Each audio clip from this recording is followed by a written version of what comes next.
여호와께서 친히 너희를 위해 싸우신다. 여호와께서 친히 너희를 위해서 싸우신다. 이런 제목으로 하나님의 주시는 은혜를 나누겠습니다. 이스라엘 백성들이 이제 하나님의 도우심으로 헤스본의 그 아모리 왕 다 무찔렀습니다. 그리고 발걸음을 돌려서 바산 쪽으로 가는 길을 따라 올라갔습니다. 그때 바산 왕 옥과 그의 모든 군대가 나와서 에드레이에서 우리와 싸우게 되었다.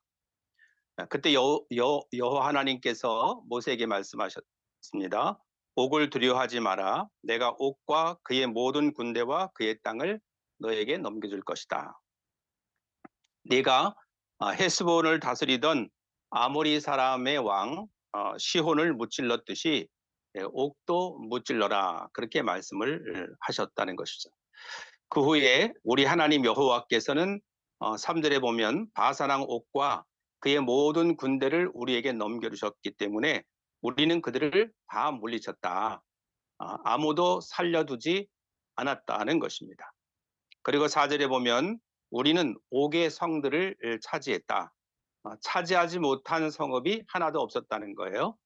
그 이스라엘 백성들이 차지한 그 성읍이 몇 개냐? 자그마치 60개의 성이었습니다. 어마어마하죠. 우리는 바산에 있던 옥의 나라인 아르곱의 모든 지역을 다 차지하게 되었다. 우리가 차지한 성은 모두가 다 아주 견고한 성이었다. 그리고 성마다 높은 성벽이 있었고 문빗장도 견고하게 걸려져 있었다 하는 것이죠. 그렇게 우리는 하나님의 도우심으로 헤스본 왕과 시혼의 성들을 헤스본 왕 시혼의 성들을 쳐부순 것과 똑같이 그 옥의 성들도 완전히 쳐부수었다는 것입니다. 그리고 남자, 여자, 아이들 할 것 없이 다 없애버렸다. 너무나 잔인한 것 같죠. 그런데 하나님께서 우상을 숭배하는 그 백성들은 남기지 알아야 된다는 그런 그 상징적인 뜻이 있는 것입니다. 그래서 그들이 살게 되면 또 크게 되면 또 우상을 숭배하고 그렇게 되기 때문에 아예 아이들까지 죽이도록 그렇게 명령을 하신 것입니다. 그 당시에 하나님께서 우상을 숭배하지 않도록 그렇게 싹을 다 잘라버리게 한 것이죠. 7절에 보면 솥대를 비롯해서 성에서 빼앗은 물건들은 우리의 전리품으로 삼았다. 그 짐승들과 그리고 모든 물건들은 전쟁에 승리했기 때문에 전리품으로 삼게 된 것입니다. 8절에 보면 우리는 요단강 동쪽 땅을 아모리의 두 왕 시혼과 옥에게서 빼앗았다.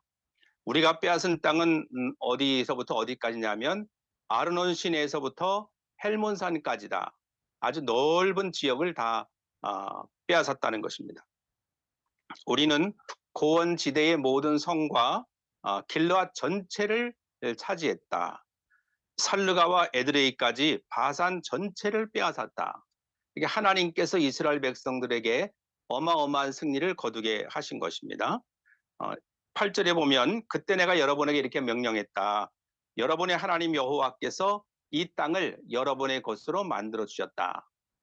이렇게 하나님을 신뢰하고 하나님을 따르는 백성들에게 하나님께서 넓고 좋은 땅을 차지하도록 그 군사들과 싸워 이길 수 있도록 승리로 이끌어 주셨다라고 하는 것입니다. 이제 여러분은 여러분 가운데 군인은 젊은 사람들이죠. 싸울 수 있는 그 사람들은 무기를 들고 다른 이스라엘 백성들보다 먼저 강을 건너야 한다. 그렇죠. 일반 백성들은 뒤에 있고 젊은 싸울 수 있는 능력을 가진 그 젊은 군사들이 먼저 선발대로 앞장서서 나가야 한다. 그래야 그 가족들을 또 어린아이들을 보호할 수가 있기 때문이죠. 19절에 보면 여러분의 아내 그리고 어린 자식과 짐승은 이곳에 머물러도 좋소. 이렇게 힘이 없는 가족들은 뒤에 후방에 안전하게 있도록 하고 젊은 군사들은 먼저 나가서 나가도록 그렇게 명령을 하는 것입니다. 그리고 여러분에게 또 짐승이 많다는 것을 내가 알고 있으니 그 짐승들은 내가 여러분에게 준 성들에 남겨두어도 좋소. 또 기르던 그 육축들도 다 두고 군인들만, 젊은 사람들만 앞장서 나아가도록 그렇게 모세가 명령을 했다는 것입니다. 20절에 보면 장차 여러분의 형제 이스라엘 백성도 편히 쉴 곳을 얻을 것이요. 그들은 하나님이 주신 요단강 건너편 땅도 받게 될 것이요. 이렇게 하나님의 말씀만 순종해 나가면, 또 하나님을 앞장세워 나가게 되면 하나님께서는 약속하신 땅을 다 허락하시고 그 땅을 차지하도록 그렇게 주신다는 것입니다.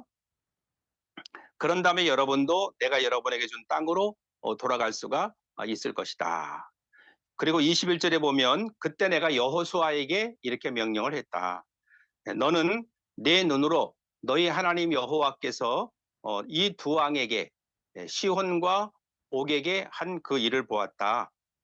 여호와께서 내가 지나갈 모든 나라에게도 똑같은 일을 하실 것이다. 그렇게 여호수아에게 말을 한 것입니다. 여호수아가 하나님이 그 헤스본과 옥 두 나라를 완전히 어마어마한 승리를 가져오고 또 땅을 다 차지할 수 있게 하신 것을 여호수아가 똑똑히 보았습니다. 여호수아는 이제 모세의 후계자가 될 사람이잖아요. 눈의 아들로서 그렇게 똑똑히 보았다. 네가 두 눈으로 똑똑히 보았던 것처럼 하나님이 이스라엘을 도와서 모든 왕들을 다 물리치는 것을 눈으로 똑똑히 본 것처럼 앞으로 너와 백성들이 지나갈 나라에도 하나님이 똑같이 크게 승리하게 하실 것이다. 그렇게 약속을 하고 있는 것입니다. 그러니까 아무리 강한 나라, 아무리 그 힘센 그런 왕이라 할지라도, 군사력이 강한 나라와 왕이라 할지라도 두려워하지 말라는 거예요. 22절에 보니까 그들을 두려워하지 마라. 누가 싸워주시는 것입니까? 너희 하나님 여호와께서 너희를 위하여 싸워주실 것이다. 하나님이 친히 하나님의 백성들을 도와서 싸워주실 것이다 하는 것입니다. 만일 우리 약한 가족이 어려움을 당하고 있다면 어떻게 하겠습니까? 힘센 그 가장이 나가서 그 악한 사람들과 나와서 싸워야 되겠죠. 가족을 보호해야 되겠죠.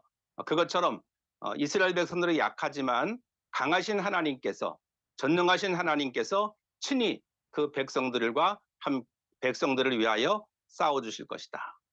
그러니까 걱정거리가 없는 거죠.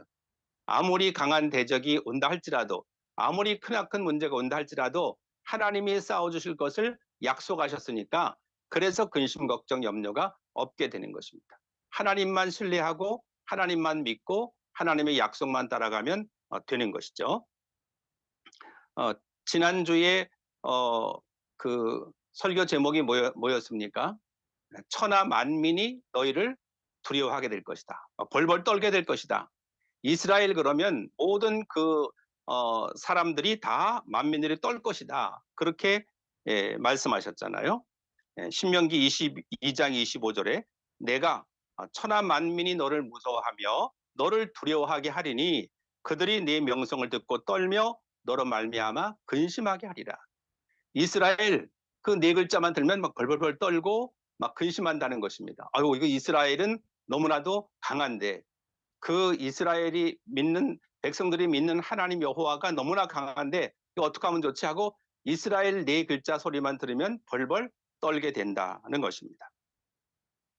자, 며칠 전에 이스라엘이 이란을 공습하게 됐습니다. 계속 전쟁 중에 이란은 핵무기를 만들기 위해서 우라늄 농축 시설을 가지고 있고, 이제 얼마 후면은 핵을 가지게 되니까, 그러면 이제 이스라엘을 공격하게 되면 또 어렵게 되니까 계속 이제 그 공습하면 또 보복을 하고 이렇게 서로 이렇게 되는 가운데 이번에 이스라엘이 이란을 대대적으로 공습을 거행을 한 것입니다.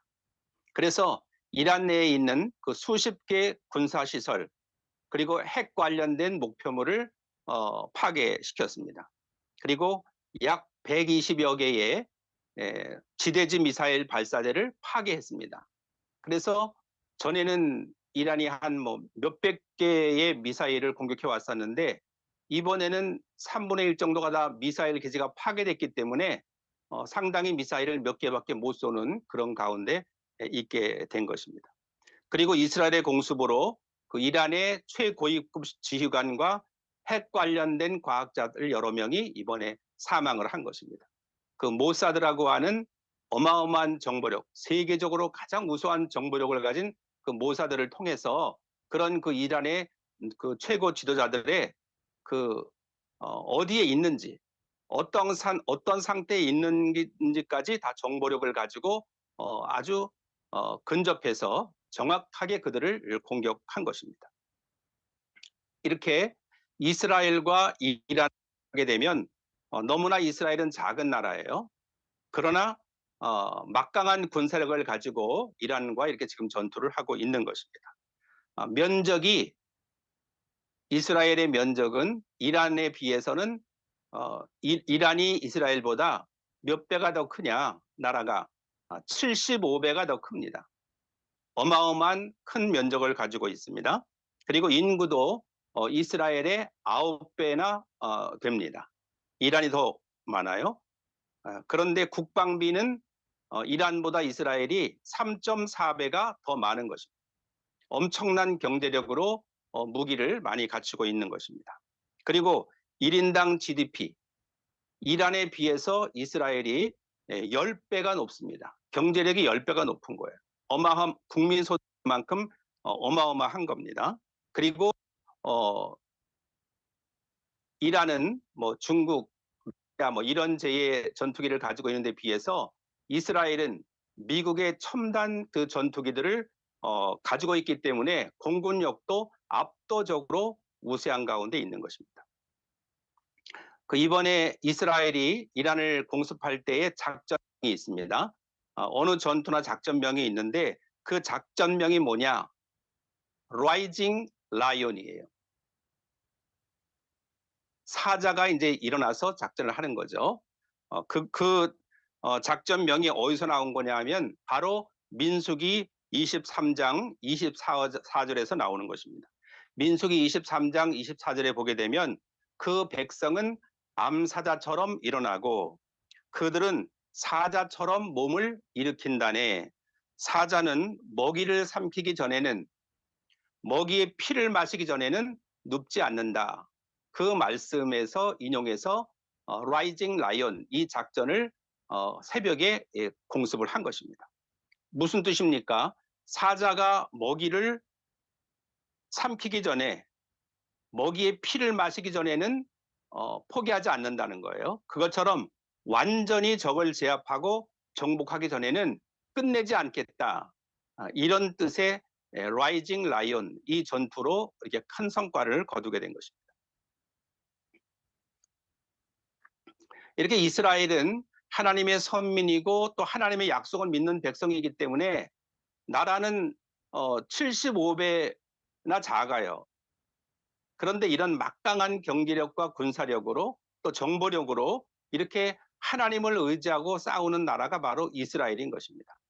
그래서 오늘 말씀에도 너희 하나님께서 너희를 위해서 친히 싸워주실 것이다. 이것을 사람들은 믿는 것입니다. 하나님이 싸워주실 것이다. 그것을 믿고 든든한 백을 믿고 그렇게 담대하게 싸우는 것이죠. 오늘 말씀도 하나님이 함께 하시면 반드시 승리한다는 그런 확신을 하나님이 주시는 것입니다. 우리들도 참 너무나 이 강대국에 둘러싸여 가지고 얼마나 위험하고 늘 불안하고 떨 수밖에 없는 것입니다. 그러나 하나님이 함께 하시면 하나님이 우리 대한민국을 지켜주시고 또 어떤 전투에서도 이길 수가 있다는 그런 확신을 가지고 우리가 나아가야 하는 것입니다. 우리의 힘은 너무나 미약하지만 전능하신 하나님께서 하나님을 믿고 의지하고 순종하는 우리 민족을 위하여 대신 친히 싸워주실 것이다. 그런 약속을 믿고 우리 그리스도인들은 기도해야 하는 것입니다. 자, 그런데 23절에 보면 모세는 가나안 땅에 들어갈 수가 없게 됐어요. 모세가 하나님 앞에 어떤 기도를 들었냐 하면 내가 여호와께 간절히 그때 기도했다. 여호와여, 주께서는 주님의 종인 저에게 하나님이 얼마나 위대하신가를 보여주셨습니다. 하나님이 모세를 통해서 그 지팡이로 능력을 베푸셔서 홍해를 가르고 10가지의 재앙을 통해서 이집트를 초토화시켰습니다. 하나님의 위대하심을 모세에게 보여주셨던 것이죠. 하늘이나 땅의 어떤 신도 여호와 하나님과 같은 위대한 일을 할 수가 없습니다. 주님과 같은 신은 이 세상에 존재하지 않는다. 오직 하나님만이 전능하신 우리 신이시다 하고 경배를 드렸던 것입니다. 그래서 모세가 하나님을 향하여 하나님께 경배하며 찬양하며 하나님을 높였던 것처럼 우리도 기도할 때는 그렇게 기도하는 것이 너무나도 좋은 기도인 것입니다. 주님과 같이 능력이 많으신 분, 주님과 같이 위대하신 분, 주님과 같이 사랑에 넘치시고 주님과 같이 전능하신 분은 이 세상에 없습니다. 오직 주님만이 우리의 구원자이시요, 우리의 산성이시요, 우리의 방패이십니다. 하나님만이 우리를 구하실 수가 있습니다. 하나님은 모든 적들을 쓰러뜨리고 물리치시는 하나님이십니다. 승리의 하나님이십니다 하고 하나님께 경배와 찬양을 올려 드려야 하는 것입니다. 또 하나님 앞에 늘 그런 마음으로 하나님을 높이면서 찬양을 올려드려야 되는 것입니다. 그러면서 25절에 보면 제발 저도 하나님 부디 제발 저도 요단강을 건너갈 수 있게 해주십시오. 저도 아름다운 산들과 레바논을 보고 싶습니다. 간절히 하나님 앞에 자기도 가나안 땅에 들어가고 싶다는 간구를 드렸다는 것입니다. 그런데 26절에 보면 여호와께서는 여러분으로 인해서 나에게도 노하셨다. 그래서 내 말을 들으려고 하지 않으셨다. 그리고 여호와께서 나에게 이렇게 말씀하셨다. 이것으로 만족하여라. 그 일에 관해서는 더 이상 말하지 말라. 그렇게 모세의 기도를 다 들어주신 하나님께서 그것으로 만족해라. 나는 더 이상 나에게 말하지 말아라. 하나님이 모세에게 그렇게 말씀을 하신 것입니다. 그러니까 어떤 이유로가 됐건 하나님을 노엽게 해서는 안 된다는 결론입니다. 어찌하든지 하나님을 기쁘시게 해야 되는 것입니다. 어떤 일로도 하나님을 노엽게 해서는 안 된다. 히브리서 11장에 믿음이 없이는 하나님을 기쁘시게 못한다고 했잖아요. 언제나 우리는 믿음을 가지고 하나님께 순종하며 겸손히 나아감으로 하나님을 기쁘시게 할지언정 하나님의 마음을 노엽게 해서는 안 된다라는 것입니다. 그러면 어떻게 됩니까? 하나님을 노엽게 하면 더 이상 나의 기도를 들어주지 않는다 하는 것입니다. 우리 그리스도인의 특권은 하나님 앞에 기도하는 것인데 하나님이 더 이상 내 기도를 듣지 않으신다. 얼마나 안타깝고 얼마나 슬픈 일이겠습니까? 그리고 그뿐만 아니라 이제는 말하지 말고 기도하지 말라고 하시는 거예요. 그 입 닫으라. 더 이상 말하지 말라. 더 이상 기도하지 말라. 내 기도를 들어주시지 않는 것뿐만이 아니라 더 이상 기도하지 말라. 그 일에 관해서는 그렇게 말씀하십니다. 아주 냉정하게 야멸차게 단호하게 말씀하시는 것입니다. 왜? 여호와를 노엽게 하였기 때문에 그런 것입니다. 그러므로 하나님을 노엽게 하는 그러한 일은 우리가 절대로 없어야 한다. 참으로 두려운 일이잖아요. 내 기도를 더 이상 안 들으시고 더 이상 내게 기도하지 말라. 엄청난 고통이고 불행인 것입니다. 그러므로 우리는 하나님을 늘 기쁘게 온유, 겸손, 순종함으로 어떤 이유도 달지 말고 하나님 앞에는 그저 예, 아멘, 순종하겠습니다 하고 나아가야 하나님이 계속 우리의 기도를 들으시고 응답하시고 승리의 길로 인도하실 줄로 믿습니다. 그러니까 지금까지 우리가 부족함이 얼마나 많습니까? 실수와 허물이 얼마나 많습니까? 그럼에도 불구하고 나의 간구를 외면하지 아니하시고 우리의 간구를 들어주시는 것, 우리의 기도를 들어주시는 것 얼마나 감사한 일인지 모르는 것입니다. 그리고 하나님께서 모세에게 또 이렇게 말씀하셨어요. 27절에 보니까 비스가 산 꼭대기에 올라가서 서쪽과 북쪽, 남쪽과 동쪽을 바라봐라. 너는 그 땅을 볼 수는 있어도 요단강을 건널 수는 없을 것이다. 여러분 볼 수는 있대요. 우리가 북한 땅을 그 전방에 가서 볼 수는 있지만 망원경으로 들어갈 수 없는 것처럼, 그래서 북쪽의 고향인 분들은 얼마나 눈물과 슬픔으로 세월을 사는지 모릅니다. 볼 수는 있는데 들어갈 수 없다. 얼마나 안타까운 일입니까? 우리가 뭐 아름다운 뭐 대단한 위대한 어떤 큰 유명한 공연 뭐 어떤 뭐 그런 게 있는데 너무 재밌을 것 같은데 들어가진 못한다. 그것처럼 안타까운 일이 없잖아요. 예. 아름다운 집, 아주 크고 웅장한 집이, 멋진 집이 있어요. 그런데 그 집에 들어가서 살 수는 없다. 얼마나 마음이 아프고 속상하겠습니까? 모세가 바로 그런 심정이었단 말입니다. 가나안 땅에 너는 들어가지 못한다. 볼 수는 있지만 들어가지 못한다. 무슨 말입니까? 하나님께서 가나안 땅에 들어가도록 허락하셔야만 들어갈 수 있다는 것입니다. 모세조차도 가나안 땅을 볼 수는 있었지만 들어가지는 못한다는 거예요. 자, 우리가 천국에 들어가려면 하나님이 천국에 들어가도록 허락하셔야 들어가는 거지 내 마음대로 들어가는 게 아니란 말입니다. 저 교회 다니는데요. 저 직분이 있는데요. 저 열심히 했는데요. 내 마음대로 들어가는 게 아니라 하나님께서 들어가도록 허락하셔야 들어갈 수가 있다는 것입니다. 그러니까 우리의 믿음이 얼마나 소중합니까? 순종하는 믿음, 겸손한 믿음, 온전히 하나님 중심으로 믿어서 하나님이 내가 가나안 땅에 들어가도록 허락하마, 네가 천국에 들어오도록 허락하마 하는 하나님의 사랑, 하나님의 응답, 하나님의 위로하심을 받게 되기를 주님의 이름으로 축원합니다. 그리고 모세에게 후계자를 세워라. 내가 이제 갈 때가 됐으니까, 하나님 나라에 올 때가 됐으니까 후계자를 세우고 그에게 리더십을 주어라. 지도력을 주라고 그렇게 말씀하십니다. 28절에 보면 누구를 후계자로 세우라고 합니까? 여호수아. 그 여호수아를 세우고 그에게 용기를 불어넣어주고 힘을 주라고 말씀하십니다. 때가 되면 하나님은 새로운 후계자를 주시는 것입니다. 사람은 나이가 들고 또 병들 수도 있고 어떤 일이 생기게 되면 반드시 그 지도자의 후계자가 필요하게 된 것입니다. 하나님은 모세를 다 사용하시고 이제는 하나님께서 부르실 날이 얼마 안 남았기 때문에 후계자를 여호수아로 세우라고 말씀을 하시는 것입니다.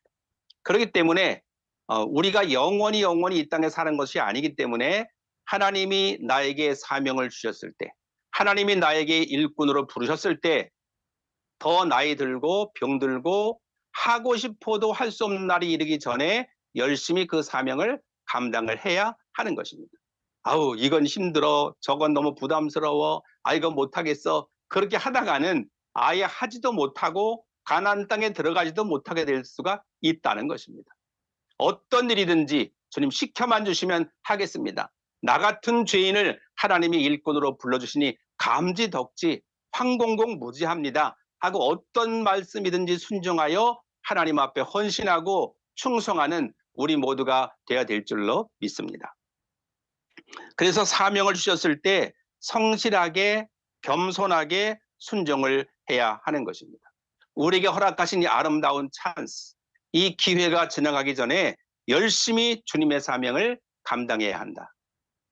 더 하고 싶어도 내일이면 할 수 없는 날이 올 수도 있는 것입니다. 하나님이 허락하지 않으시면 우리는 아무것도 할 수가 없는 것입니다. 언제까지나 내게 사역을 주시는 것이 아니다. 그래서 하나님이 나에게 일을 맡기신 거 감사하고, 하나님이 나 같은 사람에게 사명을 주시는 거 감사하고, 맡겨진 일에 최선을 다하는 우리가 되어야 될 줄로 믿습니다. 그리고 후계자를 키워야 한다. 그리고 그 후계자들에게 용기와 하늘의 영원한 소망을 안겨주어야 한다 하는 것입니다. 가정에서 그 부모의 신앙의 대를 이어갈 자녀를 누가 양육을 해야 합니까? 부모님들이 양육을 해야 하는 것입니다. 그래야 부모의 뒤를 서 그 자녀가 후계자가 될 수가 있는 것입니다. 우리 가문의 신앙의 대를 이어갈 후계자가 되는 것입니다. 부모가 잘 가르쳐야 되는 것이죠. 노엽게 하지 말고 주의 교훈과 훈계로 자녀들을 양육을 해야 되는 것입니다. 또 교회에서 뉴젠,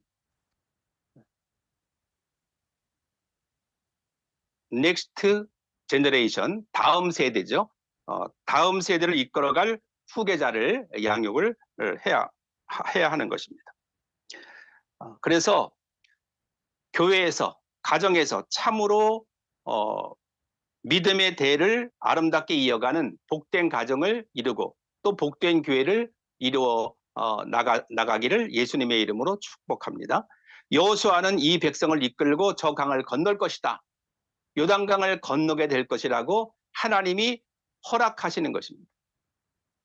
건너지 못하게 될런지도 모른다가 아니라 건널 것이다. 하나님이 열어놓으시면 건너가는 것입니다.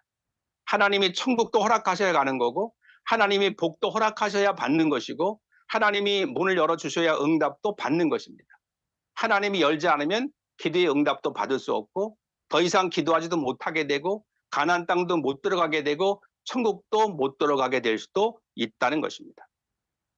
그리고 네가 보는 땅을 그들에게 유산으로 나누어 줄 것이다. 하나님이 여호수아에게 요단강을 건너가서 가나안 땅을 다 차지하고 그 모든 땅들을 유산으로 12지파에게 기업으로 분배하게 될 것이다 하고 미리 하나님께서 되어질 일을 미리 모세에게 말씀하여 주시는 것입니다. 그리고 앞으로 너의 후계자 여호수아가 이 백성들을 이끌고 저 강을 건너가게 될 것이다. 하나님이 허락하셔야 백성들을 이끌고 후계자로서 요단강을 건널 수가 있다. 이와 같이 우리들도 하나님의 인도하심으로 우리가 온전한 믿음을 소유함으로 하나님 모시기에 인정받는 믿음을 가짐으로 천국에 넉넉히 들어갈 수 있게 되기를 예수님의 이름으로 축원합니다. 그리고 하나님의 선하심으로 우리가 이 땅에 살아가고 있는 동안에 하나님이 분배해 주시는 땅, 하나님이 허락하시는 분복, 이 복을 다 누리는 우리 모두가 되기를 예수님의 이름으로